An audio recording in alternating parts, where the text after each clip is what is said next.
Hi guys, welcome to my channel. எங்கே வந்திருக்கேன்னு பார்க்குறீங்களா? ஆமாங்க, எங்கள் ஊர் வில்லேஜுக்கு தான் நான் வந்திருக்கிறேன். பக்கத்துலலாம் பார்த்தீங்கன்னா பக்கத்து வயக்காரங்க நஞ்சை ஊற்றி வச்சுருக்காங்க. ஐப்பசி மாதம் அப்படிங்கிறதுனால ஸ்டார்ட் ஆக போகுது ஐப்பசி.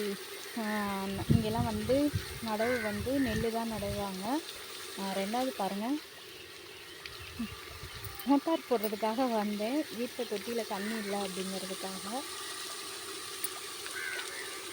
இது பார்த்திங்கன்னா மாட்டுக்காக நடப்பட்ட ஒரு பயிர், மாட்டு தீவனம்.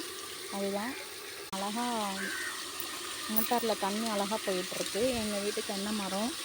இந்த தென்னை மரத்துக்கு ஒரு ஸ்டோரி இருக்குது. பெரிய பாம்பு இருக்காங்க, ஆனால் நான் பார்த்ததில்லை இது வரைக்கும். மரத்து மேலே பாம்பு ஏறுமா? அதுதான் என்னுடைய டவுட்டு. அது சின்ன பாம்புலாம் இல்லை, பெரிய அனகொண்டாவாம். ஓகே காய்ஸ், இதோட நம்ம வீடியோவை முடிச்சுக்கலாம். ஓகே, பாய்.